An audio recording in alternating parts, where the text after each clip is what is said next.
এটা কি বিহার নাকি? এ তো বাংলা। এখানে মুখ্যমন্ত্রী মমতা ব্যানার্জি ঢুকে গেল, তো মগের মুল্লুক পেয়েছে নাকি? এরপর আমি মানুষকে বলবো আরপিএফ ঢুকলে রেলের পাথর আছে, তো সেগুলো আমরা ভদ্রভাবে করে দিচ্ছি, রাস্তা বের করে দিচ্ছি, তারপরে অশান্তি কেন? আরপিএফ রাজ্য পুলিশ ছাড়া এলে প্রতিরোধ হবে। বাঙালিদের উপর অত্যাচার বিজেপি প্রথম থেকেই করছে, এবং এই মানুষগুলো কোথায় যাবে, তার ভোটার লিস্টে নাম উঠবে কিনা, সে কি খাবে তার কোনো ব্যবস্থা নেই। সালারা পেটে খেতে দেবে না, অত্যাচার করবে, হতে পারে নাকি?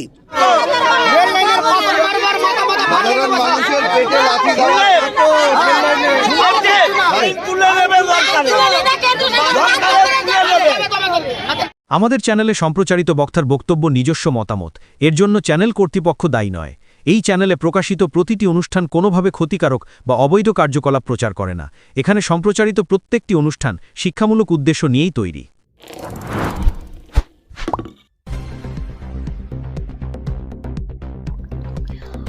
আরপিএফ এর হস্তক্ষেপ বন্ধ করুন, না হলে রেললাইনের পাথরই হাতে নেবে মানুষ, বিধায়কের হুঙ্কার। চুঁচুড়ায় বিধায়ক অসিত মজুমদারের হুমকি, বাসিন্দাদের মধ্যে তীব্র উদ্বেগ। ভোটার তালিকা ও মাথা গোঁজার নিরাপত্তা নিয়ে উত্তেজনা বেড়েই চলেছে। হুগলি স্টেশন সংলগ্ন দেশবন্ধু পল্লীর বাসিন্দারা এই মুহূর্তে দ্বৈত অনিশ্চয়তার মুখে। একদিকে আগামী নির্বাচনে ভোটার তালিকায় নাম আছে কিনা, অন্যদিকে রেলের উচ্ছেদের নোটিশ দেওয়া। ঘর বাড়ি ভেঙে ফেলার শঙ্কায় গ্রামবাসীর জীবন স্তম্ভ নিমেষেই কেঁপে উঠছে। স্থানীয় বিধায়ক অসিত মজুমদার আজ সরাসরি আরপিএফ এর কড়া মনোভাবের বিরুদ্ধে কঠোর সুরে সতর্ক বার্তা দিয়েছেন। দরকার পড়লে রেলের পাথর তুলে নেবে সাধারণ মানুষ। হাওড়া ব্যান্ডেল শাখার রেল লাইনের পশ্চিম তীরে প্রায় 30 বছর আগে পূর্ববঙ্গ থেকে আগত মানুষ বসতি গড়ে তোলেন।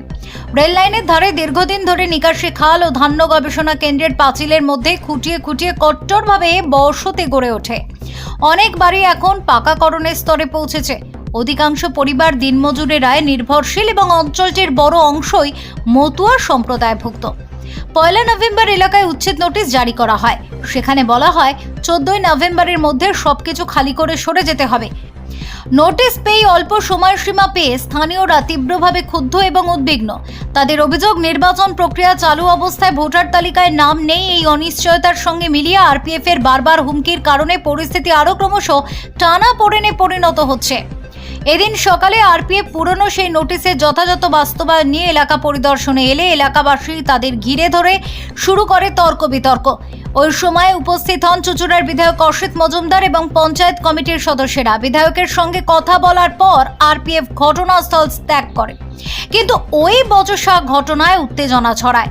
বিধায়ক অসিত মজুমদার বর্তমানে গণমাধ্যমকে বলেন, রেলের ব্রিজ মেরামতের কাজ হলে আমরা পূর্ণ সহযোগিতা করব, এমনকি কিছু বাড়ি ভেঙে রাস্তা খোলার ব্যবস্থা করতেও রাজি ছিলাম। লিলুয়া রেল আধিকারিকের কাছেও এই বিষয়ে আশ্বাস এসেছে। তবু রাজ্য পুলিশকে না জানিয়ে আরপিএফ এইভাবে জনবসতিতে ঢুকতে পারবে না। যদি ভবিষ্যতে তাদের এই অত্যাচার বহাল থাকে, তাহলে সাধারণ মানুষ নিজেরাই রেলের পাথর হাতে তুলে নেবে, এটাই আমরা বলছি। এক স্থানীয় বাসিন্দার নাম প্রকাশ না করার শর্তে জানান, আমরা অস্থায়ীভাবে রেল জমি ছেড়ে যেতে রাজি, কিন্তু সময় চাই। 14 দিনের মধ্যে কোথায় গিয়ে নতুন করে জীবন গড়ব? ভোটার তালিকা নেই, তার ওপর বাড়ি উচ্ছেদের আতঙ্ক, একসঙ্গে সব আশা ভেঙে যাচ্ছে। রাজ্যে আশ্রয় এবং ভোটার তালিকা বিষয়ক দফতরের তরফে কোনো সূত্রে এখনো আনুষ্ঠানিক প্রতিক্রিয়া পাওয়া যায়নি। লিলুয়া রেলের একটি সিনিয়র আধিকারিক যোগাযোগ করার পর জানান, ব্রিজ মেরামত প্রকল্প বাস্তবায়নের প্রয়োজনীয়তা কথা বিবেচনা করে কিছু রাস্তামুখী ব্যবস্থা নেওয়া হতে পারে, তবে স্থানীয় বস্তিকে নিরাপত্তা দেওয়া হবে কিনা তার নিশ্চয়তা এখনো মেলেনি। পাশাপাশি রাজনৈতিক কর্মীদের পক্ষ থেকে উদ্বেগ প্রকাশ করা হয়েছে। পঞ্চায়েত ও এলাকার গণ্যমান্য ব্যক্তিরা চেয়েছেন নির্দেশিকা জারি করার আগে জনপর্যায়ে পর্যাপ্ত পরামর্শ এবং ক্ষতিপূরণ বা পুনর্বাসনের স্পষ্ট প্ল্যান থাকা আবশ্যক। না হলে স্থানীয়রা আশঙ্কা করছেন এই ঘটনা সামাজিক অবস্থা উত্তপ্ত করে দেবে এবং বড় ধরনের সামাজিক সংঘর্ষের মুখে ফেলবে। স্থায়ী বাসিন্দা রোশনি বিশ্বাস বলেন, আমরা রেলের জায়গায় শুদ্ধ চিত্রে বসবাস গড়ে তুলিনি, সময় নিলে আমরা সম্মত, কিন্তু হঠাৎ করে খালি করে দেওয়ার নোটিশ আর পুলিশি চাপ দুটো একসঙ্গে বড় বিপর্যয় ডেকে আনবে। স্থানীয় রাজনৈতিক বিশ্লেষকদের বক্তব্য, ভোটার তালিকা ও আবাসন নিরাপত্তা একযোগে প্রশ্নবিদ্ধ হলে রাজনৈতিক ও মানবিক চাপ আরও বাড়বে। প্রশাসনকে দ্রুত একটি সমন্বিত সমাধান হিসেবে অনুকূলে সময়সীমা, বিকল্প বাড়ি বা ক্ষতিপূরণ এবং ভোটার তালিকার নিশ্চিতকরণের ব্যবস্থা নেওয়ার আহ্বান জানানো হচ্ছে। 14 নভেম্বরের আগে পর্যাপ্ত সময় বা পুনর্বাসন বা বিকল্প স্থায়ী ব্যবস্থা নিশ্চিত করতে হবে। আরপিএফ যে কোনো আইন শৃঙ্খলা বাহিনীর পদক্ষেপের আগে রাজ্য পুলিশ ও স্থানীয় প্রশাসনকে জানানো আবশ্যক করা হোক, যাতে অস্থিরতা এড়ানো যায়। এই ইস্যুতে স্থানীয় জনজীবন এবং সাংগঠনিক জটিলতার কারণে ভবিষ্যৎ পরিস্থিতি পর্যবেক্ষণ করা জরুরি। আরপিএফ ও প্রশাসন যদি সরাসরি মানুষের নিরাপত্তা ও ভোটাধিকার নিশ্চিত করার মতো উদ্যোগ না নেয়, তাহলে ঘটনা আরও ব্যাপক বিশৃঙ্খলা ডেকে আনতে পারে বলে এলাকাবাসী সতর্ক করেছেন। Bureau report, Kolkata mirror. বারবার রিকোয়েস্ট করার পরেও কেন এরকম অত্যাচার? আরপিএফ কি এইএন লিলুয়া এ ডিআরএম এর পরের অফিসার, তার সাথে আমি কথা বলেছি আমরা এখান দিয়ে গাড়ি ঢোকার ব্যবস্থা করব। আজকে আমি মিটিং করেছি, পাড়ার লোক সবাই রাজি যে আমরা রাস্তা ক্লিয়ার করে দিচ্ছি। ওদের একটা ব্রিজ রিপেয়ার করবে, যেখানে দরকার নেই সেখানেও নোটিশ দিচ্ছে। তো মগের মুল্লুক নাকি? স্বাধীনতার পর থেকে এরা আসছে। রেলও রক্ষা করার দায়িত্ব আমাদের। রেলের ব্রিজ ভেঙে যাচ্ছে, আমি নিজে দেখেছি। দেখে আমি পাবলিককে বললাম যে তোমরা গাড়ি ঢোকার রাস্তা করে দাও, এবং পাবলিকও রাজি, কেউ আপত্তি করেনি। তার মধ্যে আরপিএফ এসে এরা রান্না করছে, বান্না করছে, তাদের সেট করছে, অশান্তি করছে। আমি আর একটা পাড়ায় যাব, খবর পেয়ে ঢুকলাম, দেখি 5-6 খানা আরপিএফ, 5-6 খানা আরপিএফ। এটা কি বিহার নাকি? এ তো বাংলা। এখানে মুখ্যমন্ত্রী মমতা ব্যানার্জি, এখানে কোথাও আরপিএফ ঢুকতে গেলে রাজ্য পুলিশকে নিয়ে ঢুকতে হবে।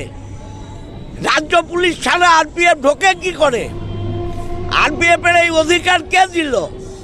ব্যান্ডেল পিপি জানে না, আমার কোদালি 1-এর পিপি জানে না, আরপিএফ ঢুকে গেল। তো মগের মুল্লুক পেয়েছে নাকি? এরপর আমি মানুষকে বলবো আরপিএফ ঢুকলে রেলের পাথর আছে তো সেগুলো চলবে। তবে একেবারে এখন এসআইআর নিয়ে মানুষ এত চিন্তিত, তার উপরে আবার এই নতুন টেনশন, কি বলবেন?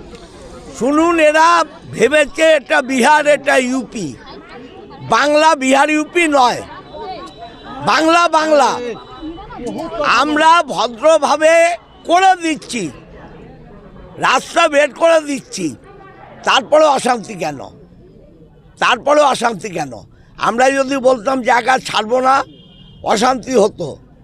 আর ভারতবর্ষে এমন কোনো আইন নেই যে আরপিএফ নিজে করতে পারে রাজ্যের মধ্যে। নিয়ম হচ্ছে রাজ্যের পুলিশকে নিয়ে করতে হবে, এসপিকে বলবে না, সিপিকে বলবে না। ওরা নিজে হরিদাস পাল হয়ে গেছে নাকি? আরপিএফ রাজ্য পুলিশ ছাড়া এলে প্রতিরোধ হবে। আর সেই প্রতিরোধ কিভাবে হবে আমি বলবো না। তবে একদিকে যেখানে ভোটার কার্ড নিয়ে সাধারণ মানুষ টেনশনে রয়েছে, তার উপরে এই ঘর রেল নিয়ে টেনশন, কোথাও কি বঞ্চনা, বাঙালিদের উপর অত্যাচারের সৃষ্টি চলছে? বাঙালিদের উপর অত্যাচার বিজেপি প্রথম থেকেই করছে, এবং এই মানুষগুলো কোথায় যাবে, তার ভোটার লিস্টে নাম উঠবে কিনা, সে কি খাবে তার কোনো ব্যবস্থা নেই। শালারা পেটে খেতে দেবে না, অত্যাচার করবে। হতে পারে নাকি? কোথায় যাবো বাবা বলো? আমরা এই বাচ্চা কাচ্চা নিয়ে শীতের মধ্যে কোথায় যাব? যাওয়ার কোনো জায়গায় রাস্তা নেই আমাদের। আর আপনি পাশে আসি আমাদের তাড়া দিয়েছে। এই বয়স্ক মানুষগুলো আমরা কোথায় যাব বলো? কি চাইছেন? বিধায়ক তো বলেছে যে ব্যবস্থা করে দেবে কিছু একটা, কিন্তু তারপরে এরকম অত্যাচার করছে। ওরা আসে প্রত্যেক দিন, কালকে আসে, আজকে আসে, পরশুদিন আসে, এরকম আসে, ওরা অত্যাচার করছে আমাদের দিকে। এখন তো ভোটার কার্ড নিয়ে একটা টেনশন আমাদের, ভোটার কার্ড নিয়ে কারোর নাম নেই, কারোর নাম আছে, এই সমস্ত নিয়ে আমরা চিন্তায় মরে যাচ্ছি। তার মধ্যে ঘর ভাঙার চিন্তা। হ্যাঁ, আমরা কোথায় যাবো বাবা বলো? এই বাচ্চা কাচ্চা নিয়ে, এই ছেলে মেয়ে নিয়ে, ছোট ছোট বাচ্চা নিয়ে আমরা কোথায় যাবো? কত বছর আছেন এখানে? আমরা 40 বছর। কি নাম আপনার? ডলি কর্মকার। কখন আসছে আরপিএফ গুলো, কখন কখন আসছে?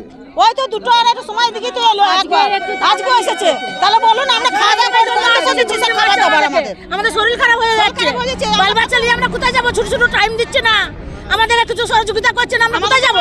রাস্তায় নামবো? এই শীতকালে দিন আছে, কোথায় যাবো? শীতকালে ঠান্ডা কত, বাল বাচ্চা নিয়ে আমরা কোথায় যাবো? ছেলে মেয়ে নিয়ে।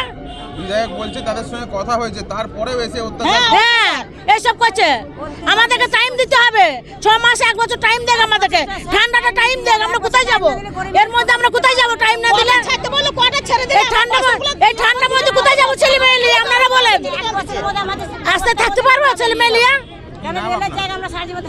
কি নাম? আমার নাম কল্যাণী। ঢুকে কি বলছে, সব শুয়ে পড়বেন, আপনাদের পিছিয়ে নিয়ে চলে যাব, এরকম কথা। আপনাদেরকে থ্রেট দিচ্ছে? হ্যাঁ কি বলছে? বলছে আপনারা না উঠবেন, একদম আপনাদের জিনিস সরিয়ে নেন, নালে একদম সব ফেলে দিন। হ্যাঁ বলছে সব জিনিস খালি করেন। বলেছিলাম 14 দিনে আমরা কোথায় যাব বাল বাচ্চা নিয়ে, এতগুলো বাচ্চা নিয়ে?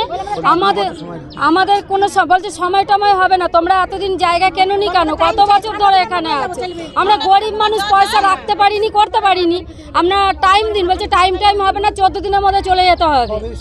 বলছে 1 তারিখে নোটিশ দিয়ে গেছে, তারপরেই ওখানে তো বলে নোটিশ দিয়ে বলে গেছে।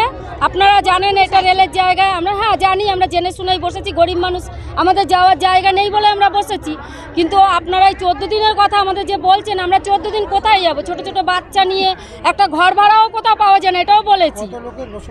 কম করে যত নোটিশ দিয়েছে 10-20 হাজার লোকের বসবাস, দাঁড়া চুপ, 20-25 হাজার লোকের বসবাস নোটিশ দিয়ে গেছে।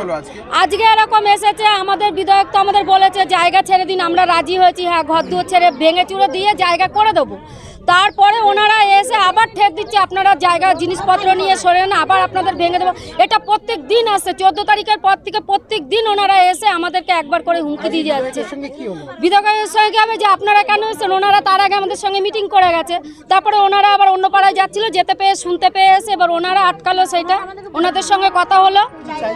আমরা চাইছি আমাদের একটু টাইম দিক, 2-3 বছর আমাদের টাইম দিক, আমরা সেই দেখে শুনে সেখানে যাই। আমাদের একটা আমাদের একটু খাসের জায়গা থাকলে একটু ব্যবস্থা করে দিন, সবাই তো জায়গা করতে পারলে তো এতদিন করেই নিত। আমার নাম স্বপ্ন কর্মকার।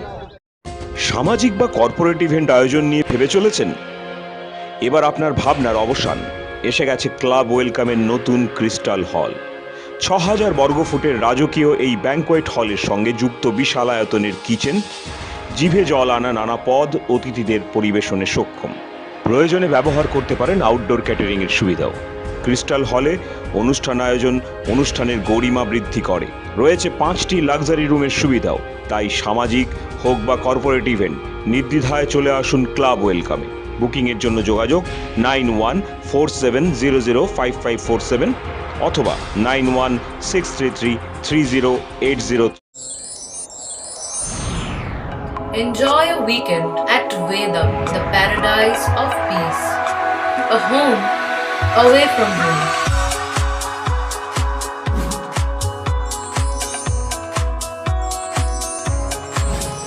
See yourself resonating with the nature. Vedam welcomes you to create your best memories.